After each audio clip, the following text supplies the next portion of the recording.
সুপ্রিয় আমডুঙ্গি এলাকার সর্বমহলের সর্বস্তরের জনগণ, সবাইকে জানাই আমার সালাম। আসসালামু আলাইকুম রহমতুল্লাহ বারাকাতুহু ও আদাব।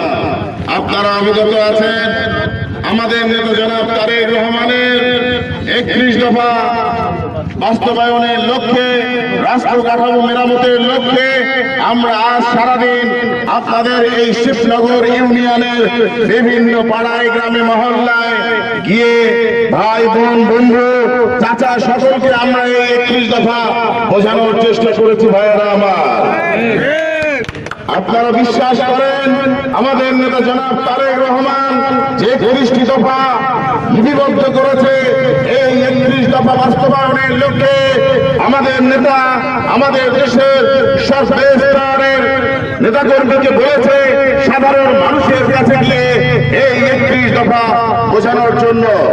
আমরা আজকে আপনাদের হাতে এই 31 দফা তুলে দিয়েছি। ভাইয়েরা আমার,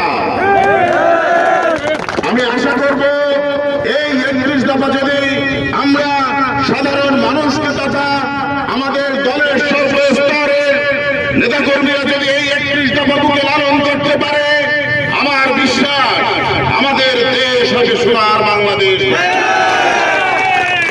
আমি একটি কথা বলতে চাই, আপনারা অবগত আছেন 2018 সালে আমি আপনাদের সন্তান এলাকার মানুষ 2018 সালে পার্বতীপুর ফুলবাড়ি দিনাজপুর 5 আসনের প্রাথমিকভাবে মনোনয়ন প্রাপ্ত হয়েছিলাম।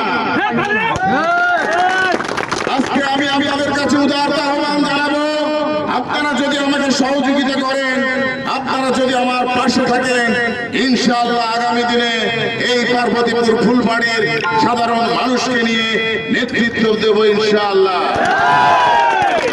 আমি আপনাদের কাছে উদার আহ্বান জানাবো, আপনারা দেখেছেন আমাদের এই পার্বতীপুর ফুলবাড়ি নির্বাচনী আসনে 50 বছর কোন ধানের শীষের এমপি হয়নি। ভাইয়েরা, তাই আজকে সময় এসেছে আপনাদেরকে সচেষ্ট হতে হবে, আপনাদেরকে চিন্তা করতে হবে, আপনাদেরকে একত্রিত হতে হবে।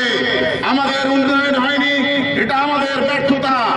আজকে আপনারা দেখেন পার্বতীপুর ফুলবাড়িতে এখনো অন্তত পক্ষে 500 কিলোমিটার রাস্তা কাঁচা রয়ে গেছে।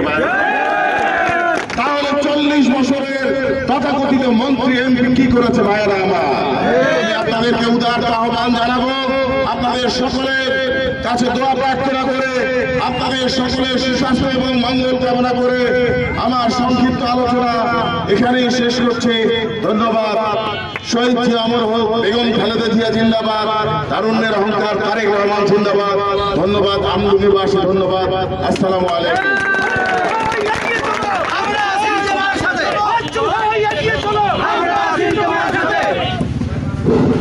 বিসমিল্লাহির রহমানির রহিম।